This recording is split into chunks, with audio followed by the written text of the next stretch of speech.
Good afternoon class. आज के class में हम क्या पढ़ेंगे? ग्लाइकोसाइडिक बॉन्ड के बारे में। ये सिलेबस में नहीं है। क्या है ये?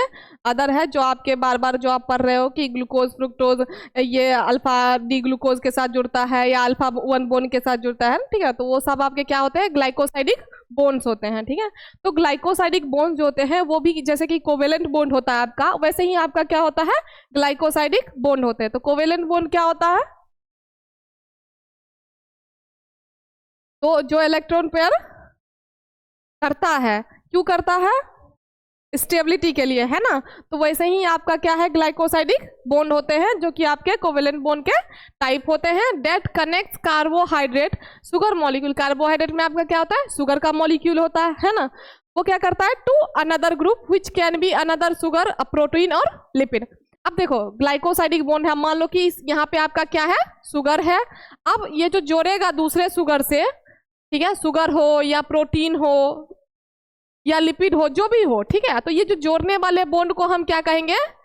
ग्लाइकोसाइडिक बॉन्ड कहेंगे, ठीक है। कहता है कि व्हाट इट मीन्स सिंपली। अगर सिंपली इसका मतलब क्या है ना। तो सिंपली कहता है कि it is the bond that links sugar unit together. अगर मान लो कि मेरे पास दो शुगर यूनिट है ना, और हमको दोनों शुगर यूनिट को क्या करना है? जोड़ना है, ठीक है। तो उसको जोड़ने के लिए हमको कौन सा बॉन्ड चाहिए होगा? Glycosidic bond. अब तुम देखो कोई भी रिएक्शन को ऐसे कंप्लीट नहीं कर सकते हो बिना एडिशन के, है ना। अगर आपको मान लो कि 1 और 1 प्लस जोड़ना हो तो कैसे जोड़ोगे? उसके लिए एडिशन का सिंबल ऐड करोगे, है ना। वैसे ही है कि अगर एक यूनिट को दूसरे यूनिट से जोड़ना है तो उसके लिए हमको बॉन्ड चाहिए, है ना। तो ये बॉन्ड कौन सा होगा? आपका ग्लाइकोसाइडिक बॉन्ड होगा, ठीक है। कहते कि हाउ इट फॉर्म्स। अब ग्लाइकोसाइडिक बॉन्ड बनता कैसे है और कब बनता है, ठीक है। तो कहता है कि glycosidic bond is form through the condensation reaction. जब आप कोई चीज बना रहे होते हो उसमें जब कंडेंसेशन रिएक्शन होता है, कंडेंसेशन रिएक्शन को हम क्या कहते हैं? Dehydration synthesis. अब हाइड्रेशन सिंथेसिस होता है, इसका मतलब वाटर का एडिशन। अगर डिहाइड्रेशन है इसका मतलब वाटर का रिमूवल। तो कंडेंसेशन कुल मिला के क्या हुआ कि वाटर का, वैसे रिएक्शन को हम क्या कहते हैं? कंडेंसेशन रिएक्शन कहते हैं, ठीक है। तो कहता है कि अ condensation reaction is the chemical reaction. क्या होता है आपका? केमिकल रिएक्शन होता है इन विच टू मॉलिक्यूल्स ज्वाइन टुगेदर, जिसमें आपके दो मॉलिक्यूल्स आपस में जुड़ते हैं, ठीक है। And a small molecule usually, जो कि आपका क्या होगा? Water H2O is release. जब दो मॉलिक्यूल जुड़ेंगे तो बड़े बड़े मॉलिक्यूल जो होंगे वो आपस में साथ आ जाएंगे और जो छोटे वाले बचेंगे वो रिमूव हो जाएंगे या रिलीज हो जाएंगे, ठीक है। तो जैसे कि एग्जांपल यहाँ पे इसने लिया, ए में आपका क्या आ गया? OH, और बी में आपका हो गया हाइड्रोजन ग्रुप, ठीक है। अब ये कैसे जुड़ेगा बताओ? यहां से, हाँ, ये H किसके पास चला जाएगा? इसके पास, A के पास चला जाएगा। तो अब ये क्या बन गया? H2O। अब बच क्या गया आपके पास? A और, ठीक है। तो H2O जो है आपका वो क्या है? छोटा मॉलिक्यूल है, और A भी आपका कॉम्प्लेक्स बन गया, है ना, ठीक है। तो छोटा मॉलिक्यूल यहाँ पे क्या होगा? H2O। और जो A और B आपका क्या था? जैसे कि यहाँ पे पढ़ो कि अब मॉलिक्यूल ऑफ वाटर, जिसको H2O कहते हैं, उसको वो क्या हो जाएगा? आपका रिमूव हो जाएगा। कहते हैं the bond forms between the anomeric carbon of one sugar. अब एनोमेरिक कार्बन अभी आगे चल के देखेंगे कि क्या होता है, ठीक है। कहता है कि the anomeric carbon of one sugar, मतलब कि एक शुगर यूनिट का एनोमेरिक कार्बन, ठीक है, a hydroxy group of another molecule, ठीक है। OH क्या हो गया? आपका हाइड्रोक्सी ग्रुप हो गया, और एक आपका हो गया क्या? Anomeric carbon. अगर मान लो कि ए वाले AOH, दूसरे वाला आपका क्या है? BH, ठीक है। अब हमको A और B को जोड़ के एक कॉम्प्लेक्स बनाना है। उसके लिए हमको क्या करना पड़ेगा? A और B को कंबाइन करना पड़ेगा। तो किसके साथ कंबाइन करेंगे? ग्लाइकोसाइडिक बॉन्ड के साथ करें। और ये ग्लाइकोसाइडिक बॉन्ड कब मिलेगा? जब वाटर रिलीज होगा, तब हमको मिलेगा ग्लाइकोसाइडिक बॉन्ड, ठीक है। तो कुल मिला के अगर ग्लाइकोसाइडिक बॉन्ड बनाना है तो आपको वाटर को रिलीज करना ही पड़ेगा। वाटर रिलीज, ग्लाइकोसाइडिक बॉन्ड बन जाएगा, ठीक है। तो ये कुल मिला के A और B के बीच में जो हुआ उसको हम क्या कहेंगे? Glycosidic bond. अब यहाँ पे तुम दो शुगर का यूनिट ले लो या ग्लूकोज ले लो, फ्रुक्टोज ले लो, जिसको भी ले लो, आपस में अगर जोड़ोगे तो ग्लाइकोसाइडिक बॉन्ड से ही जोड़ोगे, ठीक है। अब देखो कहता है कि ग्लाइकोसाइडिक बॉन्ड जो होते हैं आपके the covalent bond that links sugar units together, ठीक है। तो ये कहता है आपका कि जो आपका देखो यहाँ पे जो ये आपका है पिंक वाला कार्बन, ये सभी क्या है आपके एनोमेरिक कार्बन। तो जो भी रिंग में इस पोजीशन पे अटैच होंगे उसको हम क्या कहेंगे, एनोमेरिक कार्बन। कुल मिला के कार्बन नंबर 1 जो होगा वो आपका क्या होगा, एनोमेरिक कार्बन होगा, ठीक है।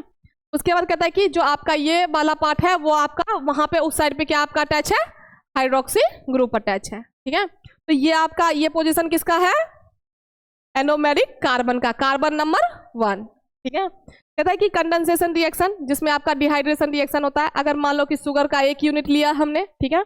उसके बाद जैसे कि अल्फा डी ग्लूकोज, इसके alpha D glucose, beta D glucose, ये भी हम आगे चल के पढ़ेंगे। बट अभी क्या है आपका, शुगर 1 लिया हमने और ये शुगर यूनिट 2 लिया हमने, ठीक है। दोनों को आपस में हमने क्या किया, रिएक्ट करवाया, कंबाइन करवाया, ठीक है। तो जब दोनों को, आप देखो इसमें अल्फा डी ग्लूकोज है और इसमें डी ग्लूकोज है, ठीक है।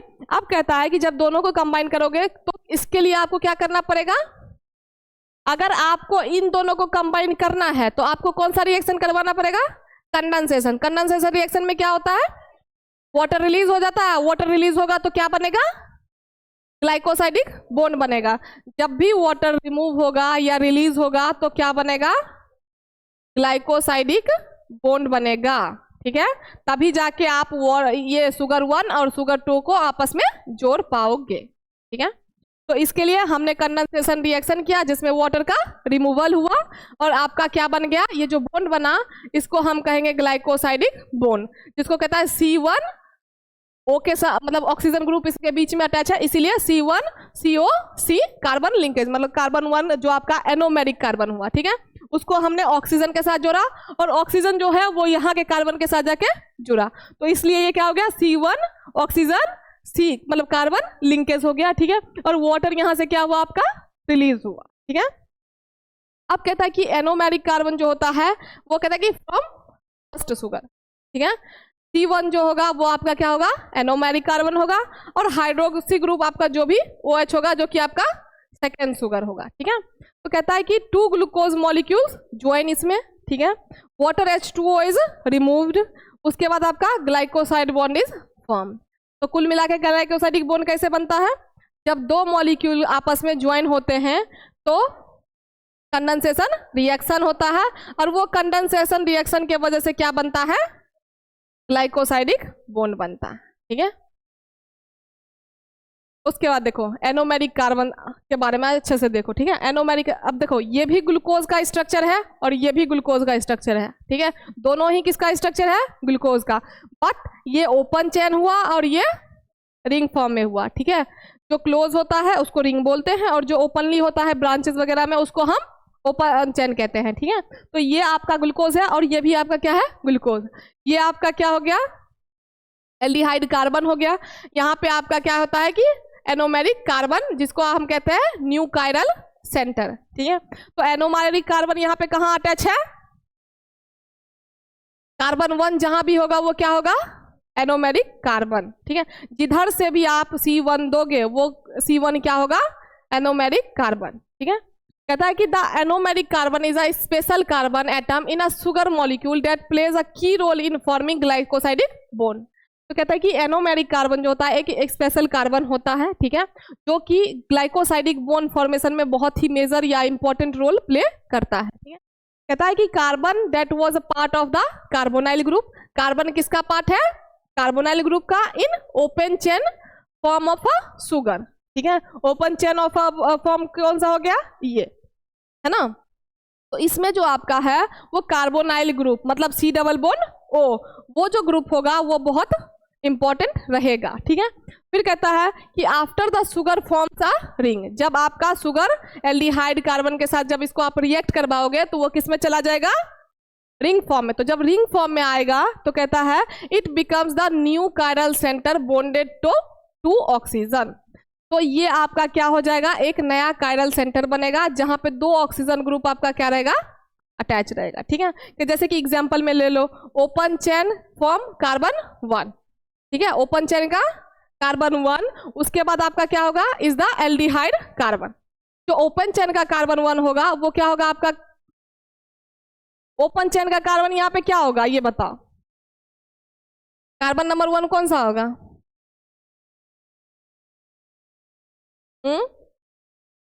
यहाँ पे CH2O है और यहाँ पे CH2OH है। किधर से ग्रुप होगा? नीचे से।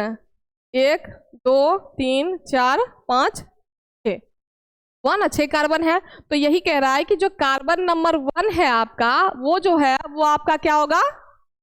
एल्डिहाइड कार्बन है। तो बताओ ये एल्डिहाइड कार्बन है या ये एल्डिहाइड कार्बन है? CHO। तो कौन सा हुआ एल्डिहाइड ग्रुप? ऊपर वाला। तो नंबर 1 कौन है? ये हुआ, है ना। और ऐसे भी नीचे से कब नंबरिंग शुरू होता है? तुमने फंक्शनल ग्रुप देख के नंबरिंग किया है ना। बट यहाँ पे फंक्शनल ग्रुप का मैटर नहीं है, यहाँ पे क्या है मैटर? नंबर 1 और एल्डिहाइड ग्रुप का। ठीक है, तो जहां पे एल्डिहाइड ग्रुप होगा वो कार्बन नंबर 1 होगा। ठीक है, अब कहता है when it forms ring carbon number 1 become the anomeric carbon. अब देखो, जो कार्बन नंबर 1 एल्डिहाइड था वही कार्बन नंबर 1 रिंग बनने पे क्या हो गया? ठीक है, तो मतलब एल्डिहाइड ग्रुप ही क्या बना? जब ग्लूकोज का स्ट्रक्चर रिंग फॉर्म में आया, मतलब ओपन से बंद हुआ, जब उसमें रिएक्शन हुआ एल्डिहाइड के साथ, तो वो क्या बन गया? रिंग फॉर्म में। अब जब रिंग फॉर्म में बना तो वही जो एल्डिहाइड कार्बन जो 1 था वो क्या बन गया? एरोमेनिक कार्बन, जिसको हम कार्बन नंबर 1 बोलते। ठीक है, उसके बाद कहता है व्हाई इट्स इंपॉर्टेंट, क्यों ये इंपॉर्टेंट है? तो कहता है कि it determines whether the sugar is alpha beta. तो ये जो अल्फा और बीटा, मतलब शुगर अल्फा है या बीटा है, इस चीज का आपको पता किससे पता चलता है? एनोमेरिक कार्बन से ही पता चलता है। ऊपर लगा है या नीचे लगा है। ठीक है, कहता है कि अल्फा में आपका कौन सा ग्रुप होगा? OH group is down. तो डाउन साइड में, जैसे तुमने उस दिन पूछा था ना मैम, OH ऊपर और नीचे लगने से क्या होता है, पूछा था ना कि मैम ये तो एक OH बीच में ऊपर में है और एक OH नीचे है, यही डिफरेंस है, बट OH ग्रुप ही है। बट नहीं, अगर OH नीचे आया मतलब वो अल्फा ग्रुप और OH ऊपर गया मतलब बीटा ग्रुप। समझ गए? तो पोजीशन मैटर करता है। ठीक है, कहता है कि it is the carbon involve in glycosidic bond formation. ये भी आपका है, जो एनोमेरिक कार्बन है वो बोन फॉर्मेशन में, आपको ग्लाइकोसाइडिक बोन फॉर्मेशन में इंपॉर्टेंट है। ठीक है, उसके बाद कहता है कि देखो एनोमेरिक कार्बन पता चल गया। ठीक है, कि जहां पे एल्डिहाइड ग्रुप प्रेजेंट है वही एनोमेरिक कार्बन है, बस ओपन चेन में एल्डिहाइड ग्रुप अटैच होगा और रिंग में C1 जहां पे से आप गिनती शुरू करोगे वो आपका एरोमेरिक कार्बन। ठीक है, उसके बाद टाइप्स ऑफ ग्लाइकोसाइडिक बोन, आपके कितने टाइप्स के ग्लाइकोसाइडिक बोन होते हैं। ठीक है, तो ग्लाइकोसाइडिक बोन जो होते हैं उसको 2 क्लास के बेसिस पे क्या क्या क्लासिफाई किया गया। पहला जो है आपका पोजीशन ऑफ लिंकेज, मतलब किस पोजीशन पे लिंक्ड है। ठीक है, दूसरा आपका है कन्फिग्रेशन, मतलब ओरिएंटेशन जो है उसका वो किस तरीके से, हम नीचे की तरफ है या ऊपर की तरफ है। ठीक है, तो जैसे एग्जांपल हम ले लेते हैं अल्फा 1,4, मतलब कि जो आपका एक जो अटैच है वो उसका एक कार्बन जो है वो कितने नंबर के कार्बन के साथ अटैच है। ठीक है, तो उसको हम कहेंगे अल्फा 1,4। अब देखो ये टाइप पता चल गया ना कि कितने टाइप के होते हैं। पोजीशन के हिसाब से अगर क्लासिफाई करोगे तो अल्फा 1,4, बीटा 1,4, अल्फा 1,6। तो अल्फा 1,4 का एग्जाम्पल स्टार्च, जो कि मैंने आपको कल पढ़ाया था। उसके बाद अल्फा 1,4 का एग्जाम्पल बीटा का सेल्यूलोज। पहली एक चीज और याद रखना, अल्फा वाला जो होगा वो डाइजेस्टिबल होगा, और मैंने पढ़ाया था है ना, अल्फा वाला डाइजेस्टिबल होगा, जितने भी डाइजेस्टिबल आएंगे सभी अल्फा में आएगा, और जो ह्यूमन के द्वारा डाइजेस्टिबल नहीं है वो सभी किस में आएंगे? बीटा में आएंगे। ये चीज भी याद रखना। ठीक है, कहता है कि इसका एग्जाम्पल आपका स्टार्च, इसका एग्जाम्पल आपका सेल्यूलोज, और इसका एग्जाम्पल आपका ब्रांचिंग पॉइंट्स एंड ग्लाइकोजन। याद है एनिमल सोर्स वाले में ग्लाइकोजन था, उसका जो स्ट्रक्चर था वो ब्रांच में था, है ना, तो इसलिए ब्रांच में आया, मतलब कि उसमें 6 हो गए। ठीक है, कितने होंगे? 6। तो ये है इसका 3 टाइप पोजीशन के हिसाब से, अल्फा 1,4, बीटा 1,4, अल्फा 1,6। ठीक है, अब अगर कन्फिग्रेशन के हिसाब से बोलोगे तो अल्फा बोन और बीटा बोन, एक डाउनवर्ड के तरफ होगा और एक अपवर्ड के तरफ से होगा। ठीक है, देखो एग्जांपल देख लेते हैं टाइप्स ऑफ ग्लाइकोसाइडिक बोन। ठीक है, कहता है कि defined by anomeric carbons configuration and position linked. पहली बात तो एनोमेरिक कार्बन का पोजीशन, दूसरा बात लिंक किसके साथ है ना। तो कहता है कि ग्लूकोज ले लिया, ये भी क्या है आपका ग्लूकोज, और इसमें आपका एग्जाम्पल आएगा स्टार्च और मेल्टोज, जो कि आपका क्या है, ठीक है। अब देखो इसका जो अटैचमेंट है वो किस तरीके से है, इसका कार्बन नंबर 1 और इसका कार्बन नंबर 4, तो इसलिए इसका लिंकेज क्या कहलाया, पोजीशन के हिसाब से 1 4, ठीक है। तो यहाँ पे आपका क्या अटैच है, एनोमेरिक कार्बन, इसीलिए ये 1, और यहां से अगर हम गिनती करेंगे, अगर इसका इधर से कर रहे हैं तो इसका भी रेस होगा 2 3 4, ठीक है। तो ये इसका लिंकेज क्या बना, 1 4 बना, ठीक है। और इसी तरीके का आपको स्टार्च और मेल्टोज में भी मिलेगा लिंकेज, ठीक है। तो ये क्या कहलाएगा आपका अल्फा, और इसका जो है वो किस तरीके से है, डाउन है, तो इसलिए क्या हो जाएगा, क्या होगा बताओ, ग्लूकोज का स्ट्रक्चर कैसा होता है,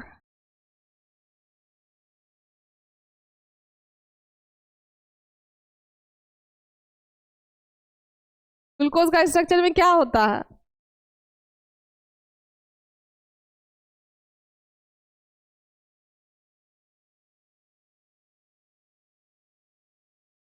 देखो ग्लूकोज का स्ट्रक्चर कहाँ गया,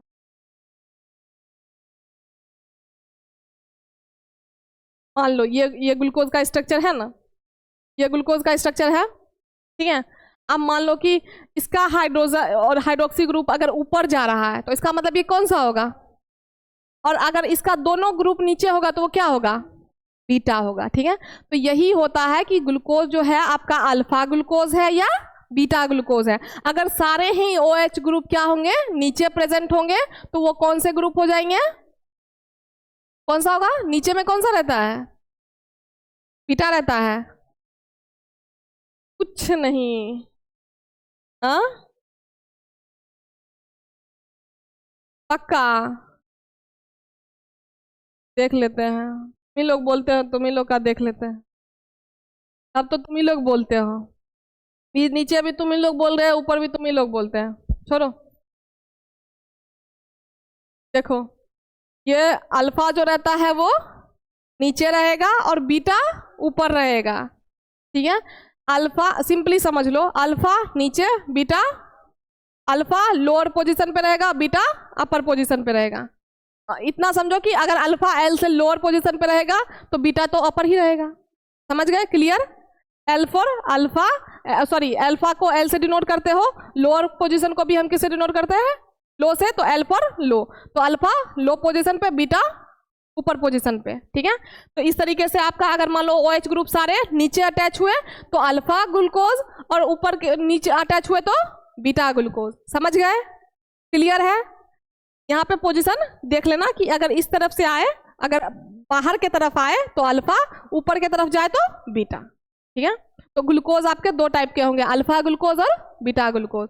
अगर ऊपर की तरफ हाइड्रोजन ग्रुप जाता है तो बीटा ग्रुप, अगर नीचे की तरफ आए तो अल्फा ग्रुप, क्लियर। बोन पढ़ने के लिए तुमको अपना दिमाग खोल पढ़ना पड़ेगा, बोन पढ़ने चले हो तो थोड़ा सा इस पे दिमाग लगाना पड़ेगा, ये नहीं कि कुछ तुक्का पे मारते जाना, समझ गए। देखो अब इसका क्या था, एग्जाम्पल था किसका, आपके ग्लाइकोसाइडिक बॉन्ड्स के, ठीक है। जैसे कि माल्टोज हो गया, लैक्टोज हो गया और सुक्रोज हो गया, ठीक है। तो जो आपका ग्लाइकोसाइडिक बॉन्ड है 1,4 जो है, मेल्टोज में 1,4 होता है, लैक्टोज में 1,4 होता है, और सुक्रोज में 1,2 होता है, ठीक है।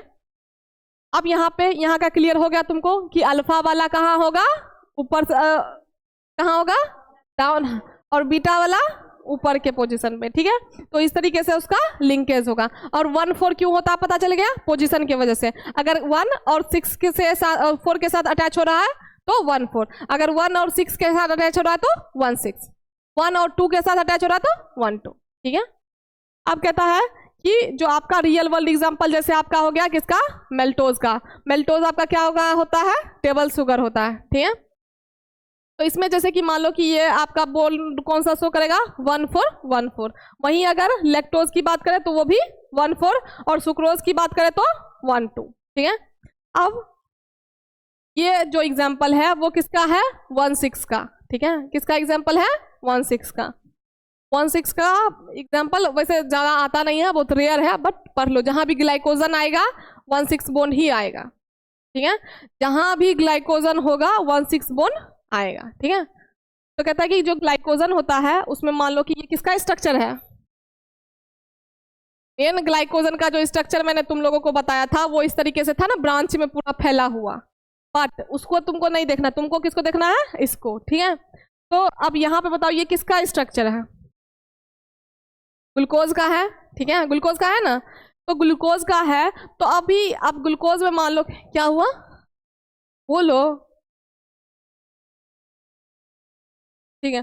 ये ग्लूकोज का स्ट्रक्चर है, नंबरिंग सबका दिया हुआ है ना, ग्लूकोज का स्ट्रक्चर। अब यहाँ पे जो है, यहाँ पे क्या जुड़ा आपका, अल्फा 1,6, ये कौन सा पोजीशन हुआ, 1, और इसका ये कौन सा पोजीशन है, ग्लाइकोसाइडिक का बॉन्ड कहाँ बन रहा है आपका, यहाँ पे, यहाँ पे, यहाँ जितने भी मतलब जो जहाँ पे भी जुड़ रहे हैं वहाँ पे सभी पे क्या चाहिए।